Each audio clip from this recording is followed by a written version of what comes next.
Առաջինը Հայաստանում Nest կուտակային ամենամեծ համակարգը, որի շնորհիվ կարող եք կուտակել միավորներ ձեր ավտոմեքենայի ամենօրյա ծախսերից, պարզապես օգտվելով բոլոր այն բենզալցակայաններից, գազալցակայաններից ու ավտոտեխսպասարկման կետերից, որտեղ փակցված կլինի Nest տարբերանշանը։ Դե իսկ կուտակված միավորներով կարող եք կազմել ապահովագրական պայմանագիր։ Շտապեք ձեռք բերել ձեր Nest քարտն անվճար, զանգահարելով 060 540 540։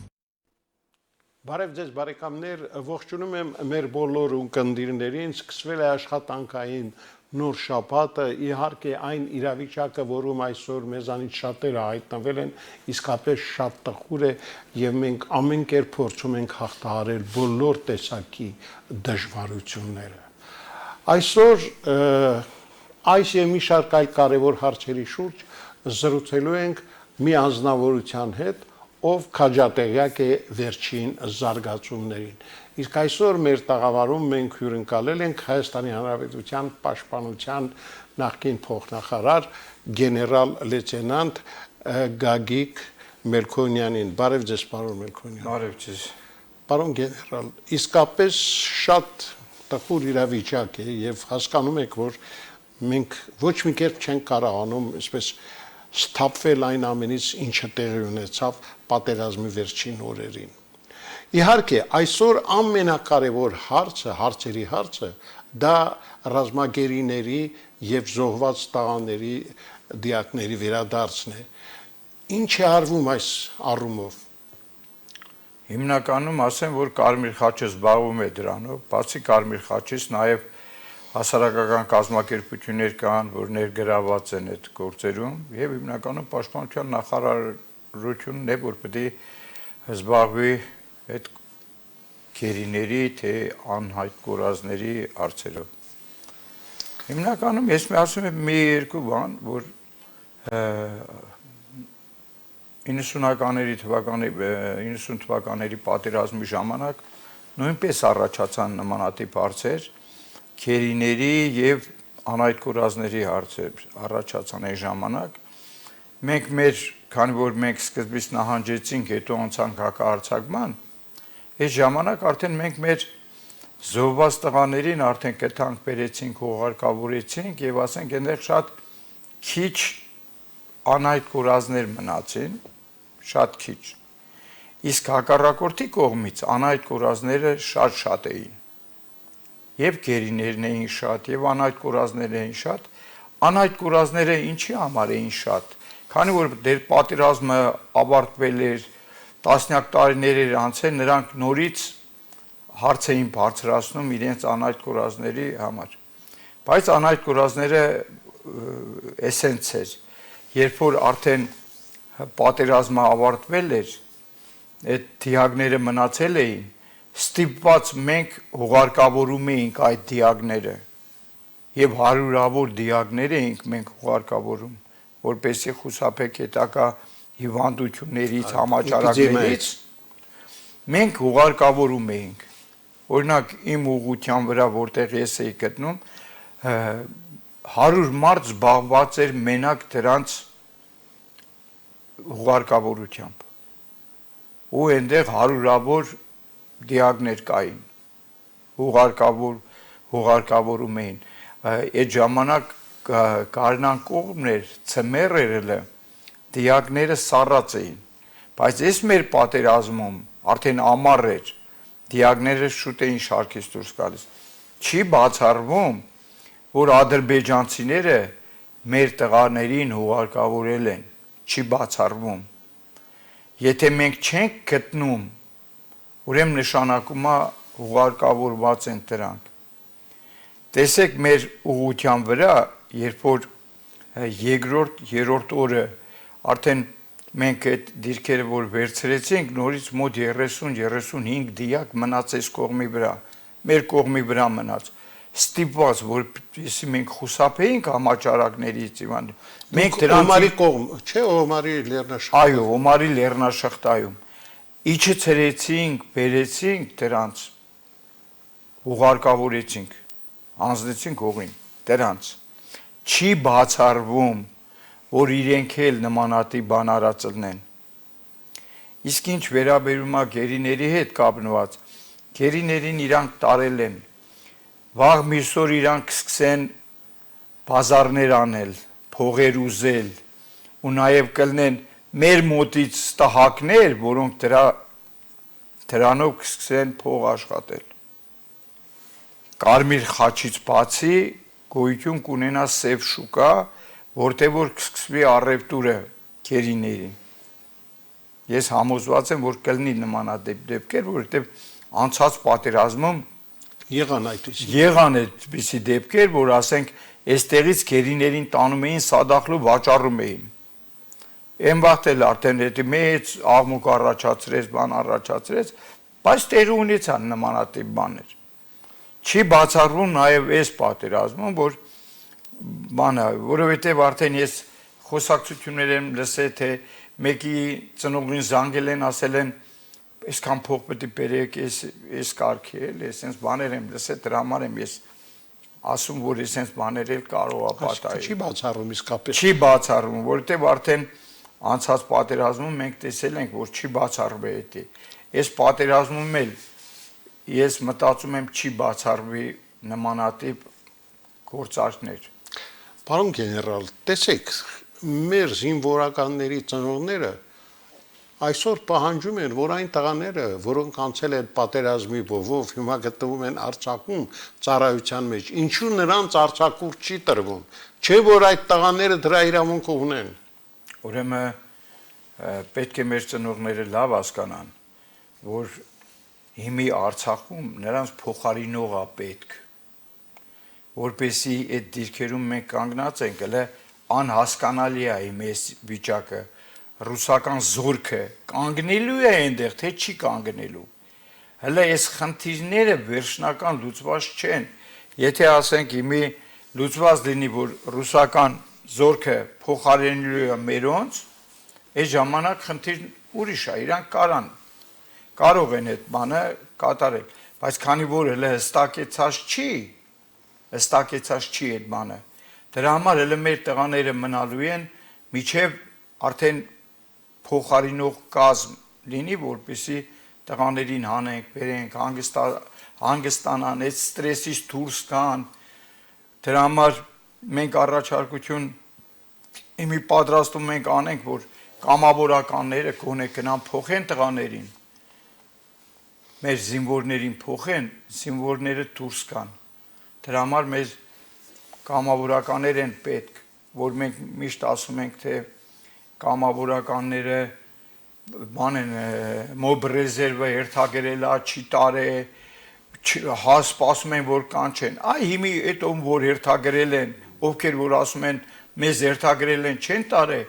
հիմի էլ պատերազմը հավարտված չի, բայց սահմանում խաղաղություն է։ Հիմի կարան այդ տղաներին, ում որ չեն կանչել մոբից, հավաքեն այս տղերքին, տանեն այնտեղ, փոխարինեն այս մեր երիտասարդներով, այս մեր երիտասարդ հերոսներով, այս 18, 15, 20 տարեկաները մի հերոսություն ցուցաբերեցին, որ անասելի քաջություն, հերոսություն։ Ծնողների ես խնդրում եմ մի քիչ էլ համբերեն, իջև այս փոփոխությունները հնարավոր է որ կատարվի, երեխեքին կիչեցնեն, կբերեն, կբուժեն եւ այս ստրեսից ասենք այդ տղաները դուրս կգան, այնպես չի որ մենք պարտումանք ու վերջացավ, բանակը վերջացավ։ Մենք պետք է դեռ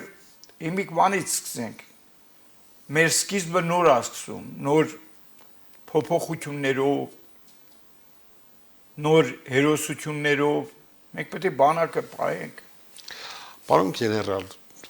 պարտության պատճառներին մենք դեռ կանդրադառնանք, բայց ես ուզում եմ հիմա մի քանի խոսքով դուք մեզ ներկայացնեք այն իրողությունը, որի մասին խոսած Մովսես Հակոբյանը, գեներալը, նրա հայտնի այդ վերջին հարցազրույցը, մամուլի ասուլիսը ավելի ճիշտ։ Ուրեմն նախ Հակոբ Մովսեսյանը շատ ուշ Մովսես Հակոբյանը։ Մոսոն շատ ուշ սկսեց իր հարցազրույցը։ Ինքը պետք է շատ շուտ սկսեր, հələ պատերազմ չսկսած սկսեր այդ ամեն ինչը, որպեսզի մարդիկ հասկանային թե ինչոցա։ երբ որ իրան գործից ազատում են, ինքը նոր սկսում է խոսալ, Բացահայտումներ անում։ բացահայտումներ անել, բլբուլի նման խոսալ, գաղտնիքներ բացահայտել, հազար բան։ Բայց ինքը մի մոմենտ մոռանում է, որ մի 5 օր առաջ ինքը եղել է պաշտոնյան, որից կախված է եղել թերությունները։ Ինքը եղել է ռազմական տեսուչը։ Ինքը պետք է այս բոլոր թերությունները ի հայտ անել, բացահայտել այս ժամանակ եւ մի հատ գրավոր Գերագույն գլխավոր հրամանատարին զեկուցագիր գրեր, որ բանակը ինչ վիճակի մեջ է։ Այդ թերությունները պետք է ինքը լրիվ այն ժամանակ ասեր, որպեսզի թերությունները բացահայտվեր։ Եթե չէր անելու, ուրիշ խնդիր է։ Կամ ինքը ամբողջ զորքը, ամբողջ բանակը, ամբողջ զինված ուժերը ինքը ստուգում է ռազմական տեսուչը։ Ինքը թող ցույց տա միտեղ, որ մի, ասենք, ստորաբաժանում երկու գնահատական ստացի անբավարար։ Թող ցույց տա գրավոր, որ ես մոբին հանրապետական զինկոմիսարիատը ինքը ստուգել է եւ մոբը հանրապետական զինկոմիսարիատը ստացել է անբավարար գնահատական։ Ցույց տա։ Սպառազինության վարչությունն է ստուգե ցույց տա, որ ինքը նշանակել է երկու գնահատական։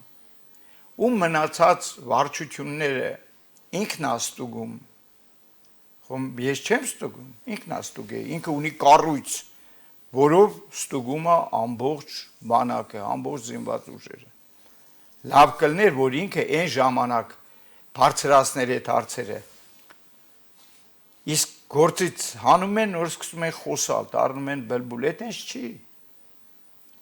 Եթե դու մտահոգ ես, մանավանդ, որ մինչև այդ պաշտոնը դու եղել ես զինված ուժերի գլխավոր շտաբի պետը, բա ինչ ես արել։ Դրանից առաջ դու եղել ես պաշտպանության բանակի հրամանատարը։ Ինչ ես արել։ Քու բլինդաժները գնատես, ինչ ես արել։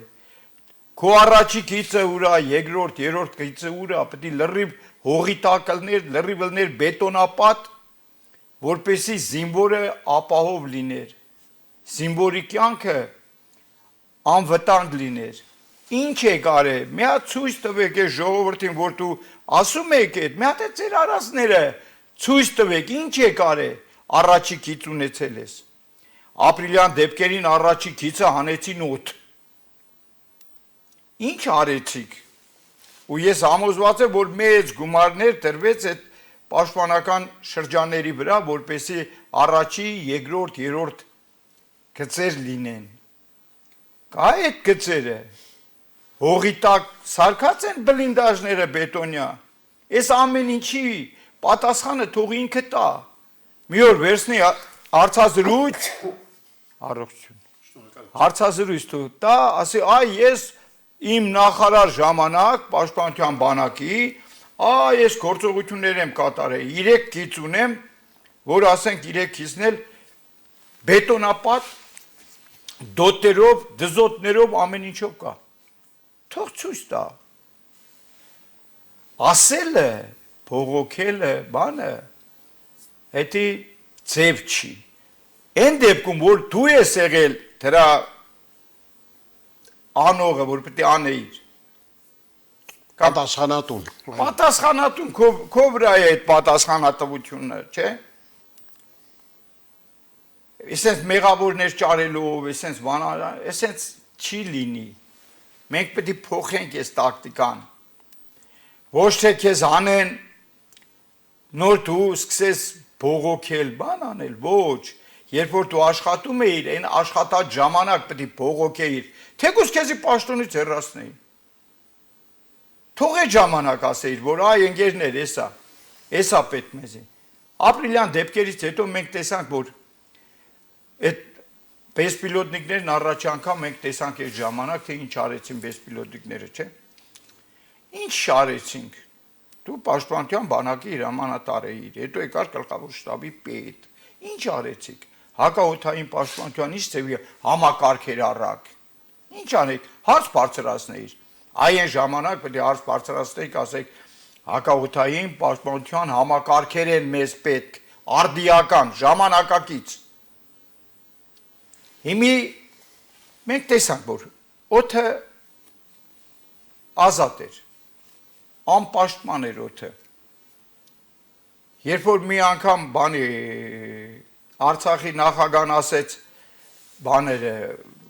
այդ բեսպիլոտնիկների միջև անօթաչու սարքերը միջև Ստեփանակերտ եկան, բոլորը արձակվեցին վրան, թե ինչ ես ասում, բան, ոնց թե մեր հոպը ուժեղ է, հզոր է։ Մենք տեսանք այդ հոպի հզորությունն ու ուժեղությունը։ Մենք պետք է աշխատենք չխաբենք, որովհետև խաբելուց մեր զինվորների կյանքերն ենք վտանգում։ Այս է հիմնական։ Մա ճիշտ ասած ուզում եմ ավելի հանգամանորեն խոսենք պարտության պատճառների մասին։ Մենք փաստորեն ոչ թե պարտվեցինք առաջնագծում, այլ պարտվեց մեր ապաշնոր կառավարությունը, որոնք չկարողացան կազմակերպել։ Մեր տղաները, ինչպես դուք ասացիք, իսկապես հերոս տղաներ էին, առյուծ տղաներ են, նրանք հերոսության այնպիսի սխրանքներ ցույց տվեցին, որ զարմանում ես, որ այդ տարիքի տղաները 18, 19, 20 տարեկան ի վիճակի են նման ձևով կռվել մինչև վերջ։ Բայց մենք պարտվեցինք եւ ցավը գիտեք որն էր։ Ամիսներ, մեկ ամսից ավելի մեզ համոզում էին, որ հաղթում ենք եւ այդ սուտը շարունակվեց այնքան ժամանակ, ինչեւ པարզ դարձավ, որ ոչ թե հաղթում ենք, այլ պարտվում ենք։ Ո՞վ է սրա համար պատասխան տալու։ Ուրեմն նախ առաջինը ասեմ, մենք կռվում էինք, մեր բանակը կռվում էր Թուրքիայի, Ադրբեջանի եւ նաեւ ինչու՞ չէ, կարանք ասենք մի քանի այլ երկրների հետ, այո, վարձկանները, որոնք վարձկաններ էին ուղարկում այստեղ։ Ուրեմն հերոսաբար կռվավ մեր բանակը, հայ ժողովուրդը։ Բայց տեղի ունեցավ սարսափելին դավաճանություն, այդ դիրքերում Փառք ասում ենք, զինվորներ էլ ունենք, սպաներ էլ ունենք, վաղ միսօր իրենք կգան ու կասեն, ով է իրանց ասե, որ հողը ծախված է, մենք անելիք չունենք այստեղ։ Ու սպայական կազմը զինվորներին ասում է, որ հողը ծախված է, մենք անելիքներ չունենք այստեղ։ Այդ ամեն ինչը կպարզի ջրի երես դուրս կա։ Գեներալներ կան, որոնք ասում են մենք անելու բան չունենք, հողը ծախված է։ Առաջի դավաճանությունը սկսում է հենց այդտեղից։ Արդեն առաջանում է հուսալքություն, առաջանում է մի հատ քաոս, որ տեղերում, որտեղ որ կայնան հրամանատարները նորմալ ձևով կանգնեցրին այդ խուճապը, հանեցին, դրանք միջև այսօր կանգնած են դիրքերում, ոչ մի մետր չեն եկել։ Հենց ձեր ասած Արցախի հատվածում, որտեղ մեր ջահելները, մեր հերոսները կանգնած են միջև այսօր։ Ուրեմն իրանք այդ խուճապին չգնացին, չմատնվեցին խուճապին, միջև վերջ պահեցին։ Իսկ որտեղ որ խուճապը մտավ մեջները մցրին, այդտեղ արդեն միանգամից գնաց պարտություն, միանգամից եղավ նահանջ, միանգամից կորուստները մեծացան, շատացան։ Այդ թևը, դրա համար այդ թևը այտենց չարթվեց գնաց Ջաբրայելի թևը հիմնականում։ Վերևի մասը պահվեց, իսկ ներքևի մասը գնաց։ Դավաճանությունը քանդեց մեր տունը, հերթական անգամ։ Մենք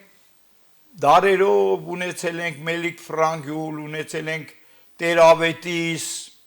Վասակ, նույն այս մարդկանց թորները հիմի կան, հիմի իհայտ եկան և դավաճանեցին, մենք մեր հողը կորցրեցինք։ Բայց մենք պետք է մի բան հասկանանք, մեր ժողովուրդը մի բան պետք է հասկանա, մենք կռվել ենք Թուրքիայի նման պետության դեմ, մենք կռվել ենք արդիական զենքեր արտադրող Իսրայելի դեմ, որոնց զենքներ կռվում էստեղ, Թուրքիայի զենքներ կռվում էստեղ, բոլոր մուսուլմանական երկրներից ոչ բոլոր մուսուլմանական, մի քանի մուսուլմանական երկրներից բերեցին վարձկաներ լցրեցին այստեղ։ Եվ մենք պետք է հասկանանք, թե մենք ինչի դեմ ենք կռվել 44 օր։ Քուվեյթի վրա երբ որ Իրաքն արձակեց 4 օրում, տարավ 12000 քերի, մի 6000 զոհ տվեց 4 օրում։ Բայց մեր երկիրն էլի փոքր երկիր է։ Մենք կարողացանք 44 օր դիմադրենք այդ հուժկու հարձակմանը։ Այն էլ այն դեպքում, որ չեր երևում առաջի քիզը որն է, երկրորդ որն է, երրորդը որն է, թիկունքը որն է, թիկունքից խփում էին, միջև առաջի քիզ խփում էին։ Անօթաչու սարքերը։ Դրա համար մենք պետք է այս ամեն ինչը հաշվի առնենք, որպես վաղը մեր բանակը պետք է կառուցենք այն տեսակի, որ արդիական զենքերով մենք մեկա դատապարտված ենք պատերազմի միշտ, քանի որ ունենք թշնամի հարևան պետություններ։ Դրա համար պետք է մենք համախմբվենք, միասնական մի բռունց դառնանք, թե Սփյուռքը, թե Հայաստանը, թե Ղարաբաղը, մենք պետք է մի բռունց դառնանք։ Հետո մի բան էլ ասեմ Ամրետ ջան, հիմի մենք ոչ թե Սփյուռքին պետք է դիմենք, գիտեք ինչ, մեր վիճակը նեղ է, փող ուղարկեք, ոչ, պետք է Սփյուռքը անմիջապես մասնակցի մեր երկրի ղեկավարմանը, թե տնտեսության զարգացմանը, աշխարհում մեր բիզնեսմենները, հայ բիզնեսմենները աշխարհում մեկ տարածված են, բոլոր տեղերում ուրիշ պետություններն են զարգացնում, կարան չեք ան այստեղ եւ իրանք գործունեությունը ծավալեն այստեղ, զարգացնեն, հզորացնեն, համ բանակը, համ էլ մեր պետությունը, դրա համար պետք է իրանց համար պայմաններ ստեղծվի, այն սահմանափակումները, որ կա իրանց համար, որ պետք է չգիտեմ այստեղի քաղաքացիներն են ինչքան տարի եւ չգիտեմ ինչ, դրանք պետք է լրիվ այդ սահմանափակումներն անեն, որպեսզի Սփյուռքը մասնակցի մեր երկրի թե տնտեսապես զարգացմանը, թե բանակի հզորացմանը։ Այս պետք է լինի մեր բոլորի։ Մենք պետք է դավաճաները մեկա պատժվելու են, բայց մենք այս մի ամբողջ գործը թողնենք ընկնենք դավաճաների հետևից, մենք մի բան պետք է նայենք, հիմի բանակին մեր օգնությունն է պետք, մեր ժողովրդի օգնությունն է պետք, հիմի մեր սահմանները ահագին երկարացան, հիմի Վարդենիսից մինչև Մեղրի մենք նոր սահման, արդեն նոր սահմանա, որ պետք է լրիվ փակենք, ու նույնը Ղարաբաղյան թևը դեպի Քյալբաջարի հարևանության պետք է փակենք, հիմի մեր տղերքին, մեր են կամավորականներին, բոլորին ես խնդրում եմ, որ մենք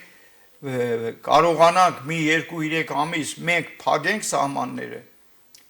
հետո պետք է մենք շուտ անենք, քանի որ հիմի արդեն այնտեղ այդ սահմանագլխին, որտեղ որ լավ այնց հարմար բարձունքներ կան, մենք այդ բարձունքները շուտ նստենք, որպեսզի մենք հետագայում կարողանանք տիրապետենք ամբողջ իրավիճակին, եւ մենք գնանք այդ սահմանները կարգավորենք, սարքենք, մեր զինվորներին իջացնենք 2-3 ամիս, որպեսզի իրանք կարգավորվեն, որպեսզի այս ամեն ինչը դուրս գա մեջներից, նոր գան, ասենք փոխարինեն։ Մեր առաջ շատ լուրջ խնդիր կա դրած։ Այս խնդիրը մենք ինքներս առաջ պետք է դնենք։ Ժողովուրդը մեր պետք է խնդիրը դնի առաջ, որ մենք ենք տերը մեր երկրի, ինչ որ մի իշխանավոր չի, մենք ենք տերը մեր երկրի, պետք է մենք կարողանանք ամենտեղ մասնակցություն ունենանք, թե պաշտպանության, թե տնտեսության զարգացման։ Հիմի առաջնային խնդիրը մեր պաշտպանության այդ գիծ ամրացնելն է։ Մենք դրա վրա պետք է մտածենք։ Պարոն գեներալ, կուզենայի, որ մի քանի խոսք էլ ասեիք ռուս խաղաղապահների մասին, որոնք այսօր փաստորեն կանգնած են Արցախի այդ ամբողջ սահմանի երկանքով։ Ինչ դեր ու նշանակություն ունեն նրանք։ Ամրետ ջան, Ռուսաստանի դերը շատ մեծ է հիմի այսօրվա դրությամբ, քանի որ իրանք արդեն Արցախում են, իրանք հիմի անհասկանալի մի բան կա։ Իրանք Արցախ-ադրբեջանական այդ քիծը լրիվ են կանգնելու, թե քաղաքներում են տեղակայվելու, այս լրիվը հստակ կեցված չի։ Այս համաձայնագիրը որ կնքել են, համաձայնագրում նշված է, որ խաղաղապահ ուժեր են գալիս։ Հիմի թե այդ խաղաղապահ ուժերը որտեղ են կանգնելու, ինչ ձևով են կանգնելու, մեր զորքերի հետ են կանգնելու, մեր զորքերը առանցին են կանգնելու, իրանք առանցին են կանգնելու, այդ ամբողջ սահմանը Արցախի իրանք կանգնելու են, թե չեն կանգնելու։ Հələ շատ բան կա պարզելու, որ ասենք հիմի արդեն պատերազմը կանգնած է, հիմի արդեն պետք է արդեն հստակեցվի բոլոր դետալներով, թե ինչ են անելու, իրանց խնդիրը որն է։ Եթե ամբողջ սահմանն են կանգնելու, արդեն մեր պաշտպանության բանակի խնդիրը որն է լինելու։ Համատեղ են կանգնելու, առանցին են կանգնելու, ոնց են կանգնելու, շատ հարցեր կա, որ օդից կախված է, ոչ ոք չի կարող այդ հարցին պատասխան տա, մինչև այս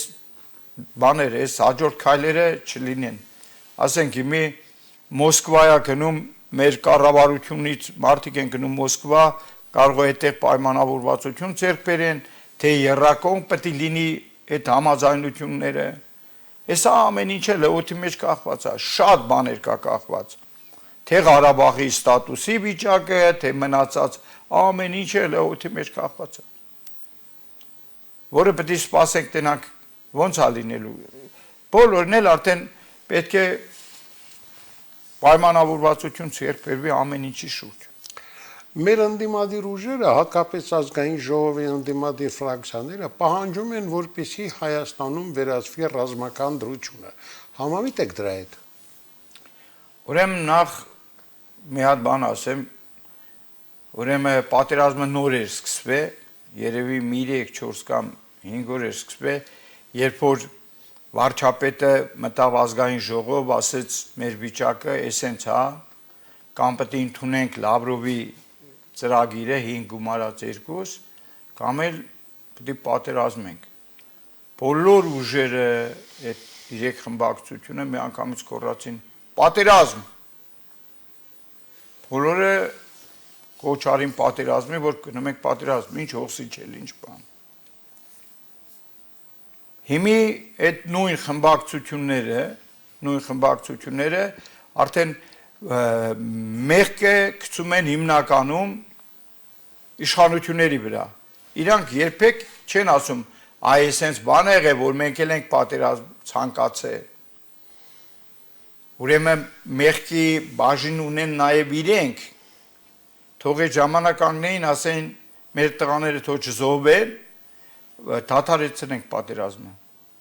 Համաձայնենք դրան, ինչու չարեցին։ Բոլորն էլ մեղք ունեն սրա մեջ։ Այո։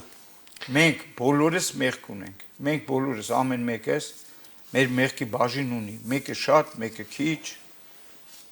Այնպես մարդ չկա, որ մեղքի բաժին չունենա։ Այնուամենայնիվ ռազմական դրությունը պետք է հանել, թե պիտի մնա։ Ես չեմ կարող ասեմ, որովհետև ես չգիտեմ, այդ ռազմական դրությունը սովորաբար հանում են, չեն հանում։ Պատերազմն ավարտված է։ Ինձ թվում է այդ ռազմական դրության բանը Կարևորությունը չկա, բան չկա էլի։ Մեզ հիմի պետք է թազա սահմանները գծենք, սահմաններին կանգնել։ Եթե պատերազմ արդեն ստորագրված է այդ թուղթը, ուրեմն նշանակում է ռուսների պատասխանատվությունը կա այդտեղ։ Այս ռազմական դրության բանը ես դրա իմաստը չեմ տեսնում։ Պարզ է։ Պարոն գեներալ, դե դուք այն մարդն եք, որ անցել է Արցախյան եւ առաջին եւ երկրորդ պատերազմի միջև ոչ թե այսպես հմպացիկ, այլ անմիջական մասնակցություն եք ունեցել։ Այս վերջի պատերազմում էլ գիտեմ, որ կամավորականներով դուք ումարում եք եւ միջև վերջ ձեր պարտքը կատարել եք։ Ասացեք, այսօր մենք իսկապես կարող ենք վերականգնել մեր բանակի հրաշալի ավանդույթները, իսկան զոհ տալուց հետո, եւ ինչ է պետք անել, որ մեր բանակը նորից լինի մարդունակ։ Ուրեմն ես հուսով եմ, որ մեր բանակը դառնալու է տարածաշրջանում ամենաուժեղ բանակը։ Հուսով եմ, որովհետև ամենակարևոր գործոններից մեկը դա ոգինն է։ Զինվորի ոգինն է։ Այդ 18, 15, 20 տարեկաներին ախր Համլետ չես պատկերացնում։ Ուրեմն դրանք առաջի գծից ոչ ոք չէր ուզում իշներ։ Ոչ ոք։ Այդ 18 տարեկաները կպել էին այդ ժայռերին, մի մետր էլ ձուն է ժայռերի վրա։ Կպած չէին մանանում։ Երթվել էին, որ չեն իշնելու։ Ախր այդ հոգին, այդ զինվորի մեր զինվորի հոգին մի հատ հրաշքներ է գործում։ Մեզ մնում է հրամանատարությունը, որ այս ամեն ինչը ամփոփի, մեր փաստողումները, մեր սխալները, մենք պետք է ունենանք արդիական զենքեր, մենք պետք է գնանք պրոֆեսիոնալ բանակի։ Շատ բաներ կա, որ տես մենք սպաների պակաս զգացինք այս պատերազմում։ Բարձրակարգ սպաների։ Ոչ միայն բարձրակարգ, ներքին օղակների սպայական կազմի պակաս կար։ Ուրեմն պակասը կարելի էր լրացնել ինչի հաշվին։ Մեր սպան առաջներում, ասենք 15-20 տարի առաջ, սպան ծառայելուց բնակարան էր ստանում։ Սպայի մասնագիտությունը հայրենիքին պաշտպանելն է, բայց հայրենիքը պաշտպանում ես, դու նաև պետք է ունենաս արտոնություններ։ Հայրենիքը պաշտպանում է ու ամեն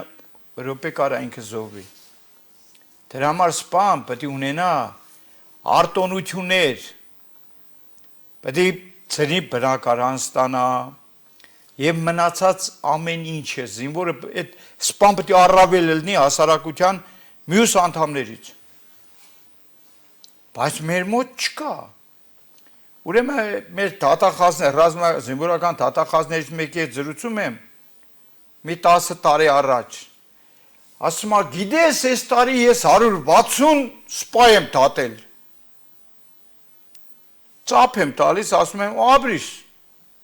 Մեր պետությունը չարչարվում է, այդ ժամանակ մի տարվա մեջ 300 սպա էինք պատրաստում բանակի համար։ Այս մարդը մի տարում արդեն 160 սպա կոտորել է 160 սպա։ Եվ հպարտանում է դրան։ Ու հպարտանում է դրանով։ Ինչ է նշանակում 160 սպա մի տարում անես, երբ որ 160 սպա 5 տարում սովորել է, 5 տարում պետությունը տրավրեն ծախսեր արել, ու մի մարդու ցանկությամբ այդ սպային հանում են։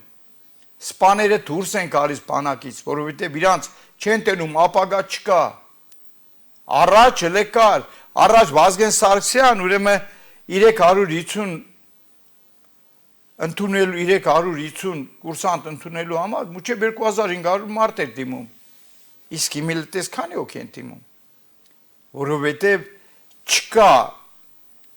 այն ինչ որ կար առաջ, ասենք խրախուսել, տուն տալ եւ այլը եւ այլը։ Իսկ հիմի շատ չոր են վերաբերում սպայական կազմի հետ։ Եթե ինքը ծառայում է Արցախում, պետք է հիմի 5-10 տարի ծառայի Արցախում, նոր մնացած տեղերում։ Դրա համար սպաները պետք է անդադ փոխեն սպաների տեղերը։ Ոչ թե թողեն 5 տարի դասակի հրամանատար մնում է այնտեղ 5 տարի դասակի հրամանատար, նորից բերում տանում են ինչ որ հայաստանյան ինչ որ հատված, էլի նորից դասակի հրամանատար։ Մոտեցումները շատ սխալ է սպայակազմի։ Դրա համար մենք սպա չունենք ներքին օղակներում ու նաև միջին օղակներում էլ պակասություն կա սպաների։ Դրա համար մենք պետք է աշխատենք սպայական կազմի վրա։ Ասենք այդքան սպայա զորացրվե, երբ որ այս մոբը հավաքեցին, բարիլնեին նաև այդ սպաներից հավաքեին, զորակոչ անեին, կազմեին ստորաբաժանումները հրամանատարներով ուղարկեին ռազմաճակատ։ Չարեցին։ Ես մի զինկոմի հետ խոսում եմ, ասում եմ, դու որ զորակոչ եք անում, բայց ձեր սպայակազմը ուր է։ Ասում է հրաման չեք ունես ձեր սպաների հավաքի։ Ասում եմ ո՞նց սպաներ չեք բանարե հավաքի։ Այդ ի՞նչ է նշանակում։ Այսպես բաներ կա, որ սպային պետք է բարձրացվի, սպայի աշխատավարձը պետք է լինի շատ բարձր, սպան պետք է տուն ստանա, հենց որ գնում է Վազգեն Սարգսյան սովորելու, այդ ժամանակից արդեն պետք է իր վրա ուշադրություն դարձվի։ Դրան արտոնություններ տվեցվի։ Պարոն գեներալ, շնորհակալություն իհարկե բաց խոսակցության համար։ Կարծում եմ առաջիկայում առիթ կլինի մանավանդ բանակաշինության հարցում իսկապես այնքան մեծ բացթողումներ են եղել, որ մենք այս պատերազմի ընթացքում դրանում համոզվեցինք։ Ես ուզում եմ ձեզ մաղթել հաջողություն։ Դուք միշտ, ինչպես ասում են, կանգնած եք առաջին շարքերում։ Չնայած շատ վաղուց զորացրվել եք, բայց առանց բանակի չեք պատկերացնում ձեզ ձեր առօրյան։ Դա Աստված, որ ձեր նման փորձառու մարդիկ միշտ մոտ լինեն մեր բանակին, իրենց տարիների ընթացքում կուտակած հարուստ փորձը հաղորդեն ձեր ասած երիտասարդ սպաներին, որոնց կարիքը իսկապես այսօր շատ մեծ է։ Շնորհակալություն, որ եկաք։ Ես էլ եմ շնորհակալ։ Շերի բարեկամներ, այսօր բաց օրը ծրագրի տաղավարում հյուրընկալել էինք Հայաստանի Հանրապետության Պաշտպանության նախկին փոխնախարար գեներալ լեյտենանտ Գագիկ Մելքոնյանին։ Մնանք լավատես եւ հուսանք, որ մեր բանակը իսկապես շատ մոտ ապագայում կդառնա ել ավելի հզոր եւ միասնական։ Այսօր այսքանը, ցտեսություն։ Առաջինը Հայաստանում Nest կուտակային ամենամեծ համակարգը, որի շնորհիվ կարող եք կուտակել միավորներ ձեր ավտոմեքենայի ամենօրյա ծախսերից, պարզապես օգտվելով բոլոր այն բենզալցակայաններից, գազալցակայաններից ու ավտոտեխ սպասարկման կետերից, որտեղ փակցված կլինի Nest տարբերանշանը։ Դե իսկ կուտակված միավորներով կարող եք կազմել ապահովագրական պայմանագիր։ Շտապեք ձեռք բերել ձեր Nest քարտն անվճար, զանգահարելով 060 540 540։